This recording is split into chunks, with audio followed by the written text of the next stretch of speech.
Assalamualaikum warahmatullahi wabarakatuh. Perkenalkan, saya Maria Asis, salah satu dosen di program studi hukum Fakultas Hukum, Ilmu Sosial dan Politik Universitas Pendidikan Muhammadiyah Unimuda Sorong. Sebagai dosen, saya berkewajiban melaksanakan tridharma perguruan tinggi, yaitu pengajaran, penelitian dan publikasi karya ilmiah, serta pengabdian kepada masyarakat. Pada bidang pengajaran, saya diamanahi untuk mengampu mata kuliah pada semester ganjil maupun semester genap. Pada semester ganjil, saya diamanahkan untuk mengampu mata kuliah hukum dagang dengan bobot 3 SKS dan hukum perlindungan konsumen dengan bobot 3 SKS. Dan pada semester genap, saya diamanahkan untuk mengampu mata kuliah hukum perdata dengan bobot 3 SKS, hukum pajak 2 SKS, dan praktek penyidikan dan penuntutan dengan bobot 2 SKS. Pada video ini, izinkan saya untuk memaparkan salah satu tridharma perguruan tinggi, yaitu pada bidang pengajaran. Adapun mata kuliah yang akan saya paparkan pada video ini yaitu mata kuliah hukum perdata. Mata kuliah hukum perdata adalah mata kuliah wajib yang berada pada semester 2 dengan bobot 3 SKS. Berikut saya akan jelaskan secara singkat terkait deskripsi mata kuliah hukum perdata, yaitu mata kuliah ini merupakan salah satu pondasi utama dalam studi ilmu hukum yang mempelajari norma-norma hukum yang mengatur hubungan hukum antar individu dalam masyarakat. Hukum perdata ini juga mencakup berbagai aspek seperti hukum keluarga, hukum waris, hukum perikatan, hingga hukum benda. Hukum perdata bertujuan memberikan pemahaman tentang kaidah-kaidah hukum yang bersifat privat yang mengatur hak dan kewajiban antar subjek hukum. Dan dalam mata kuliah ini, mahasiswa akan mempelajari sumber-sumber hukum perdata, asas-asas hukum perdata, serta penerapan dalam berbagai persoalan hukum dalam kehidupan sehari-hari. Adapun capaian pembelajaran setelah mempelajari mata kuliah hukum perdata ialah diharapkan mahasiswa akan mampu 1. Menjelaskan konsep dasar dan ruang lingkup hukum perdata secara tepat. Yang kedua, menguraikan asas-asas hukum perdata yang relevansi dalam praktek hukum. Yang ketiga, menganalisis dan menyelesaikan permasalahan hukum yang berkaitan dengan hukum perdata secara tepat berdasarkan peraturan yang berlaku. Dan yang terakhir, menunjukkan sikap profesional, jujur, dan bertanggung jawab dalam memahami dan menerapkan prinsip-prinsip hukum perdata. Adapun yang saya bawakan pada video kali ini ialah salah satu materi dari hukum perdata, yaitu esensi perkawinan. Esensi perkawinan merupakan materi pada pertemuan ke-6 yang membahas tentang pengertian dan tujuan perkawinan, syarat-syarat dan larangan perkawinan, pencegahan dan pembatalan perkawinan, serta perjanjian perkawinan.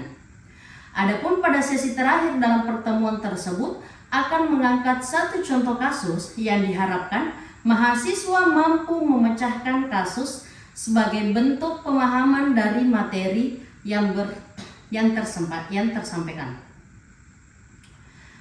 Untuk teknik pengajaran selama proses perkuliahan, saya menggunakan pendekatan DIA, yaitu Delivery, Interaction, and Assessment. Bentuk metode pembelajaran dan pengalaman belajar, yakni collaborative learning, ceramah, penugasan mandiri, serta merangkum dan menyimpulkan. Adapun teknik yang digunakan yakni ceramah dan diskusi. Selanjutnya, indikator penilaian antara lain yang pertama, ketepatan membuat rangkuman dan kesimpulan sesuai dengan kriteria serta batas waktu yang ditetapkan. Yang kedua, kedisiplinan dan ketepatan waktu menyelesaikan tugas.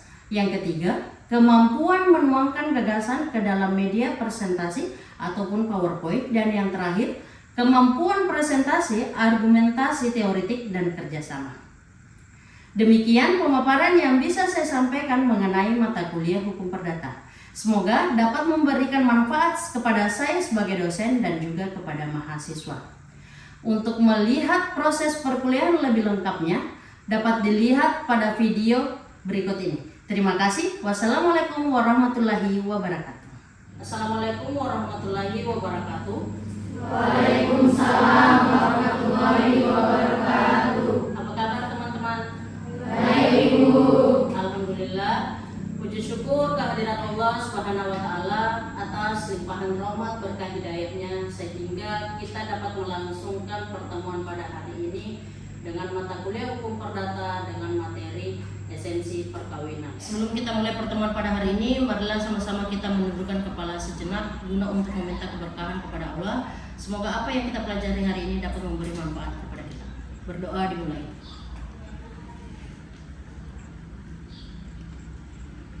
Selesai. Amin. Kita masuk pertemuan pada hari ini, yaitu membahas terkait dengan esensi perkawinan. Sebelumnya, ada yang sudah tahu perkawinan itu apa? Ada yang bisa jawab? Silakan. Perkawinan itu satu ikatan yang mempersatukan perempuan dengan laki-laki untuk membentuk satu rumah tangga. Oke, menurut Angeli, perkawinan itu satu ikatan antara laki-laki dan perempuan untuk membentuk satu rumah tangga. Semua sepakat? Sepakat. Sepakat? Sepakat. Oke, sebelum Ibu menyetujui jawaban dari Angeli, kita masuk dulu ke dalam pengertian perkawinan. Di mana pengertian perkawinan ini Ibu rangkum dalam 3, yaitu berdasarkan Undang-Undang Nomor 1 Tahun 1974 tentang perkawinan. Yang kedua terkait tentang perkawinan berdasarkan para ahli, dan yang ketiga dalam konsepsi hukum perdata barat. Nah, dalam Undang-Undang Nomor 1 Tahun 1974 tentang perkawinan mengatakan bahwa perkawinan itu tidak semata-mata dan tidak dilihat dari aspek formalnya saja, tapi juga masuk di dalamnya dari faktor agama dan sosial. Itu menandakan bahwa di mana ketika laki-laki dan perempuan sudah sepakat untuk saling menikah, membentuk satu rumah tangga, tidak hanya dilihat dari situ saja, tapi dilihat dari sisi agamanya. Bagaimana perkawinan itu, persekutuan antara laki-laki dan perempuan dengan tujuan berumah tangga, menyepakati melihat bahwa faktor agama penting di dalamnya. Apakah harus sah? Apakah perkawinan itu harus sah? Berlandaskan agama masing-masing. Seperti itu. Jadi bukan antara si A dan si B bersepakat untuk menikah, udah mereka menikah namanya. Tidak. Tapi ada syarat di dalamnya, ada faktor agama di dalamnya, dan ada faktor sosial di dalamnya. Yang kedua, menurut para ahli, bahwa perkawinan itu merupakan persekutuan antara seorang pria dan seorang wanita yang diakui oleh negara untuk hidup bersama-sama. Jadi setelah seorang pria dan seorang wanita hidup memutuskan untuk menikah berlandaskan agama dan sah di mata agama, maka wajib hukumnya bagi seorang wanita dan seorang pria ini melaporkannya ke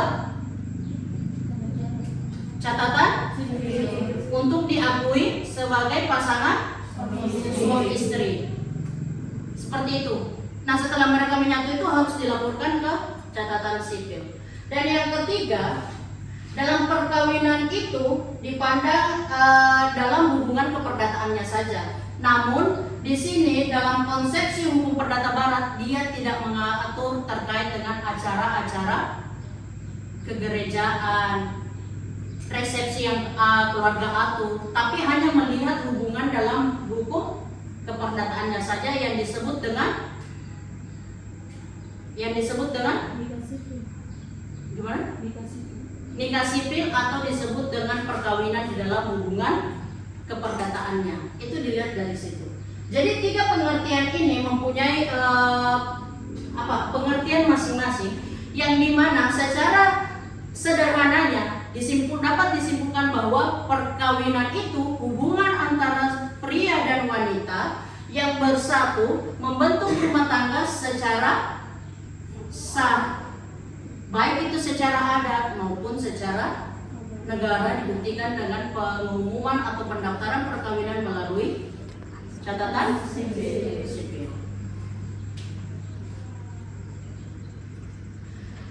Berikutnya, tujuan perkawinan. Yang menjadi tujuan perkawinan ialah untuk membentuk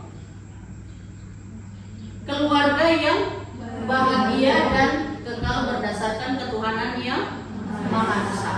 Jadi tujuan orang menikah itu apa? Untuk bahagia. Tujuan orang menikah untuk bahagia dan kekal berdasarkan ketuhanan yang Maha Esa. Selanjutnya, syarat sahnya perkawinan. Pada dasarnya, semua laki-laki dan perempuan itu boleh menikah. Namun, yang dapat melangsungkan perkawinan ialah orang-orang yang kemudian memenuhi syarat dari suatu perkawinan. Jadi tidak seperti misalnya si A adalah seorang laki-laki, si B seorang perempuan, kemudian mereka saling klop, mereka menikah, langsung menikah. Tidak seperti itu. Ada syarat-syarat yang diatur oleh undang-undang, baik itu secara jurisprudensi, baik secara kekeluargaan maupun secara adat. Ada syarat-syarat yang menjadi syarat sah dalam suatu perkawinan yang dimana diatur dalam pasal 6 Undang-Undang Nomor 1 Tahun 1974 tentang perkawinan. Berikut adalah syarat sahnya perkawinan. Ada dua syarat yang diatur dalam pasal 6 Undang-Undang Nomor 1 Tahun 1974 tentang perkawinan. Yang pertama, syarat internal dan syarat eksternal. Di mana syarat internal ini dibagi lagi menjadi 4. Yang pertama, harus mendapatkan persetujuan dari kedua belah pihak. Nah, persetujuan ini tidak didasari dengan unsur pemaksaan. Yang dimana contohnya si A adalah seorang laki-laki dan si B adalah seorang perempuan. Si A karena saking cintanya sama si B, jadi dia memaksakan keluarganya si B, meminta izin kepada keluarga si B untuk menikahi si perempuan. Maka dari itu, dengan unsur paksaan itu, walaupun disetujui dari kedua orang tua si B, namun tidak mendapatkan persetujuan yang ikhlas dari si B sebagai perempuan, maka persetujuan perkawinan itu dianggap tidak ada. Karena kenapa? Kembali ke tujuan perkawinan. Orang-orang mengharapkan perkawinan itu bahagia. Nah, kalau misalnya dengan unsur paksaan, maka perkawinan itu sudah dijamin bahwa itu tidak akan bahagia. Yang kedua, izin dari orang tua ketika anak belum berusia 21 tahun. Mengapa 21 tahun? Ada yang bisa kenapa? 21 tahun itu adalah usia dewasa seseorang di mata hukum. Jadi kalau belum berusia 21 tahun, maka dianggap belum dewasa. Selanjutnya, larangan perkawinan. Larangan perkawinan diatur dalam pasal 30 hingga 33 KUH Perdata. Di mana larangan perkawinan ini, yang pertama, larangan kawin dengan orang yang sangat dekat dalam kekeluargaan saudara maupun karena perkawinan. Jadi orang-orang yang saudara itu tidak boleh melangsungkan perkawinan. Yang saudara itu yang termasuk apa aja? Saudara, sepupu, terus ada lagi? Gimana? Saudara kandung, terus? Paman dengan keponakan, ada lagi?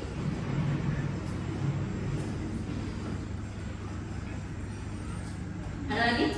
Kakek dengan cucu. Kakek dengan cucu. Oke, kita masuk ke larangan kedua, yaitu larangan kawin karena zina. Yang termasuk zina itu yang mana, teman-teman? Apabila salah satu di antaranya terikat dalam pernikahan, ataupun karena zina itu sebelum adanya perkawinan yang sah, mereka telah berbuat sesuatu yang tidak diinginkan, yang haram hukumnya bagi orang-orang yang belum menikah. Dan yang ketiga, larangan kawin untuk memperbarui perkawinan setelah adanya perceraian jika belum lewat dari 1 tahun. Jadi misal ada sepasang suami istri yang kemudian bercerai, di dalam masa tunggunya itu belum melampaui 1 tahun, maka tidak boleh dalam undang-undang ini salah satu pasangan itu menikah, baik si laki-laki maupun si perempuan. Walaupun teman-teman sekalian memiliki banyak fakta yang terjadi, orang baru cerai 1 minggu yang lalu nih, minggu depannya dia melangsungkan perkawinan. Orang baru meninggal nih, pasangannya baru meninggal, belum melewati 130 hari sudah menikah. Apakah itu kemudian melanggar yang namanya pasal 30 hingga 33 KUH Perdata berdasarkan undang-undang? Melanggar nggak? Melanggar ya? Karena tidak sesuai dengan undang-undang. Selain yang diatur dalam pasal KUH Perdata, larangan perkawinan diatur juga dalam pasal 8 nomor 1 tahun 1974 terkait dengan perkawinan. Ada pertanyaan sampai sini? Aduh. Silakan. Baik, Ibu, di sini saya ingin bertanya, apakah ada perkawinan yang dilarang berdasarkan undang-undang? Apakah ada perkawinan yang dilarang berdasarkan undang-undang? Ada yang bisa menjawab? Oke, silakan. Yang pertama itu perkawinan sesama jenis, sama yang kedua itu perkawinan tanpa adanya restu orang tua. Perkawinan sesama jenis dan perkawinan tanpa restu orang tua. Ada lagi? Silakan. Mungkin perkawinan di bawah umur. Perkawinan di bawah umur. Semua sepakat? Perkawinan sesama jenis, perkawinan tanpa restu orang tua, dan perkawinan di bawah umur. Sepakat? Sepakat. Oke, tepuk tangan bagi Ibu. Ibu akan menjelaskan terkait dengan perkawinan yang dilarang.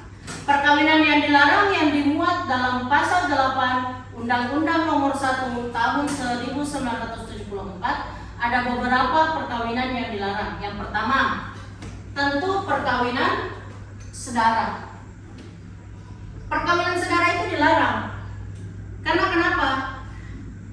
Satu ibu, satu bapak, satu sepersusuan otomatis dilarang. Di dalam undang-undang, di dalam pasal 8 pun dilarang. Tidak diperbolehkan bagi orang-orang yang sedara, baik laki-laki maupun perempuan, untuk melangsungkan satu perkawinan. Turunannya apa aja? Saudara kandung. Saudara kandung tidak diperbolehkan untuk menikah. Saudara sepersusuan, sepupu, om dan ponakan, kakek dengan cucu, tante dengan ponakan, ibu dan anak, ayah dan anak. Itu tidak diperbolehkan. Saudara-saudara itu tidak diperbolehkan. Hubungannya ketika garis turun ke bawah, ke atas, ke samping, kiri, kanan dalam suatu lingkungan keluarga yang inti, tidak diperbolehkan untuk menikah. Terus yang kedua, persetujuan orang tua. Persetujuan dan orang tua itu masuk di dalam satu konteks yang sama, yaitu tanpa persetujuan orang tua dengan anak di bawah umur. Karena dianggap salah satu di antara mereka, terutama khususnya bagi si laki-laki yang belum berusia 21 tahun, belum bisa bertanggung jawab akan perkawinan tersebut. Walaupun banyak fakta yang terjadi bahwa anak masih SMP sudah melangsungkan perkawinan. Walinya dari siapa? Walinya dari orang tuanya. Apakah dibenarkan dalam undang-undang? Tentu tidak. Karena jelas dalam pasal 8 nomor 1 Undang-Undang tahun 1974 melarang yang namanya pernikahan di bawah umur dan tanpa restu orang tua. Tanpa restu orang tua itu diatur dalam pasal 6 dan 7 Undang-Undang nomor 1 tahun 1974. Tanpa restu orang tua. Sekalipun ada nih, misalnya salah satu contohnya di Sulawesi Selatan, orang-orang baik sebagai pasangan laki-laki maupun perempuan yang kemudian tidak mendapatkan restu orang tuanya, nah maka mereka bertindak yaitu kawin lari. Tentu itu menimbulkan satu permasalahan yang utuh lagi tuh. Kawin lari, membawa lari anak perempuan seseorang itu tentu di Tanah Popo menjadi salah satu hal yang sangat menggegerkan. Begitupun dengan hukum-hukum adat yang lain dan sekalipun Undang-Undang Nomor 1 Tahun 1974. Jadi kalau memang teman-teman ngebat untuk nikah, mau usahakan melihat berbagai syarat-syarat yang telah Ibu sebutkan tadi. Karena menjadi syarat utama adalah izin orang tua, yang kedua usia. Jangan sampai itu melanggar undang-undang. Ibu ada contoh kasus yang sangat sederhana, di mana teman-teman Ibu akan beri waktu 1 menit untuk berdiskusi, untuk mencari jawabannya. Silahkan pahami dulu fakta kasusnya. Fakta kasusnya itu, Dina seorang perempuan berusia 23 tahun ingin menikah dengan kekasihnya yang bernama Dian, seorang laki-laki dengan usia 25 tahun. Mereka sudah pacaran selama 3 tahun dan merasa siap untuk menikah. Namun orang tua Dina tidak merestui perkawinan tersebut, hubungan mereka, karena Rian belum memiliki pekerjaan yang tetap. Dina bingung karena ia ingin tetap menghormati orang tua, tetapi juga ingin menikah dengan pilihan hatinya. Permasalahan hukumnya, langkah apa yang harus diambil oleh Dina agar semua kebimbangan ini terselesaikan? Ayo silakan kerjakan.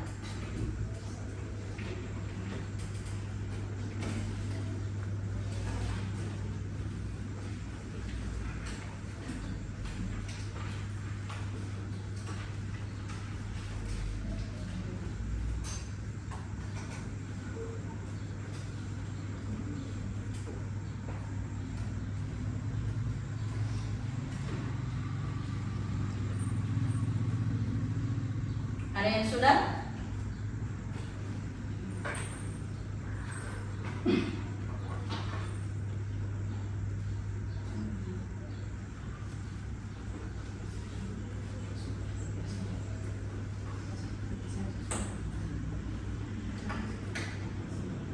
Di sini Bu. Oke, silakan Anjeli. Menurut saya langkah hukum yang harus dilakukan oleh Dina, pertama mungkin dia memanggil calonnya Rian untuk datang ke rumah untuk berbicara dari hati ke hati ke orang tua Dina. Mengingat Dina di sini sudah 23 tahun dan Rian sudah 25 tahun.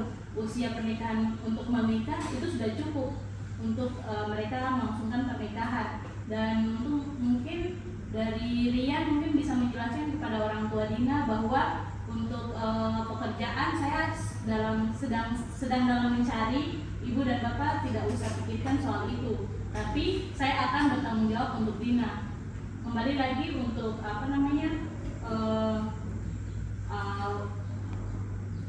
syarat untuk menikah adalah 21 tahun tadi, sedangkan Dina di sini sudah 23 tahun, Rian sudah 25 tahun.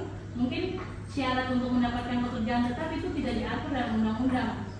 Itu menurut saya begitu. Ada lagi teman-teman? Beri tepuk tangan dulu buat teman-teman. Sangat spesifik ya, sangat terinci ya jawabannya. Ada lagi yang mungkin yang mau menyampaikan?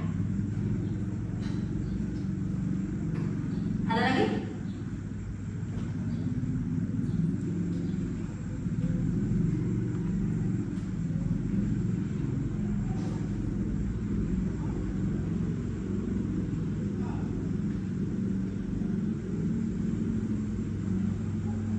Ada lagi yang bisa?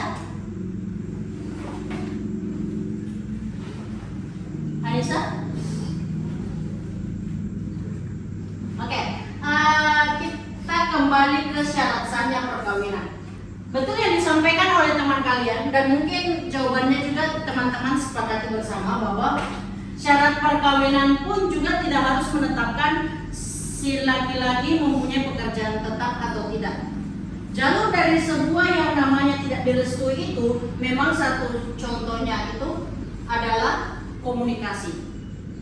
Berikan pemahaman sedemikian rupa kepada calon orang mertuanya si laki-laki ini untuk meminta restu, untuk memberikan jaminan apa yang akan dilakukan oleh si Rian dalam kasus ini untuk menikah. Jaminan apa yang bisa diberikan? Bukan bawa lari Dina untuk menikah sembunyi-sembunyi mencari wali, tidak seperti itu. Itu akan menambah permasalahan yang baru. Tapi melalui jalur komunikasi itu tadi, betul yang dikatakan bahwa selama sesuai syarat pernikahan laki-laki berusia 21 tahun, begitu pula dengan perempuan yang minimal, maka sudah pantas untuknya untuk menikah terlepas dari pekerjaan tetap ataupun tidak tetapnya. Seperti itu teman-teman. Jadi besok atau lusa teman-teman mau melangsungkan pernikahan juga tentu dengan pertimbangan-pertimbangan yang sudah sangat matang. Kalaupun memang belum bisa untuk menikah selain dari restu orang tua, jangan coba-coba. Karena kita kembali ke tujuan perkawinan, mengharapkan perkawinan itu bahagia dan kekal berdasarkan ketuhanan yang Maha Esa. Sampai di sini ada yang ingin ditanyakan lagi? Sudah tidak ada? Oke, sekali lagi kita tepuk tangan untuk pertemuan kita yang sangat hari ini. Karena kita sudah sampai ke penghujung pertemuan, mungkin ada teman-teman yang bisa menyimpulkan untuk pertemuan hari ini? Oke, silakan Anissa. Kesimpulan dari pertemuan kali ini adalah perkawinan adalah ikatan lahir batin antara seorang pria dan wanita untuk membentuk keluarga yang bahagia dan kekal berdasarkan Tuhan Yang Maha Esa. Dalam hukum dan agama, perkawinan memiliki tujuan untuk melestarikan keturunan, memenuhi kebutuhan biologis dan emosional secara halal, serta menciptakan kehidupan rumah tangga yang harmonis dan sejahtera sesuai norma sosial dan keagamaan. Wah, sangat luar biasa sekali. Kita sekali lagi. Dari ibu untuk kesimpulan saya mungkin sederhana, yaitu terkait dengan esensi perkawinan. Mungkin saya akan menyimpulkannya seperti ini. Perkawinan itu hubungan lahir batin antara laki-laki dan perempuan dengan mencapai satu tujuan perkawinan, yaitu bahagia dan kekal berdasarkan ketuhanan yang Maha Esa, dan dipenuhinya syarat-syarat perkawinan yang diatur dalam pasal 6 dan 7 Undang-Undang Nomor 1 Tahun 1974 dengan poin utama yaitu izin dari orang tua ataupun restu dari orang tua dengan usia 21 tahun. Berakhirlah pertemuan kita hari ini dengan kesimpulan sederhana yang Ibu berikan. Insya Allah kita akan melanjutkan pertemuan minggu depan membahas terkait dengan putusnya perkawinan. Jadi setelah adanya esensi perkawinan, kita akan bahas lagi putusnya perkawinan. Sekian dari Ibu. Ibu mengucapkan terima kasih yang sebesar-besarnya karena menyempatkan diri untuk hadir, dan maaf apabila salah kata. Alhamdulillahirrahmanirrahim, pertemuan kita hari ini berlangsung dengan sangat hikmah. Assalamualaikum warahmatullahi wabarakatuh. Sekian dari Ibu dan selamat siang.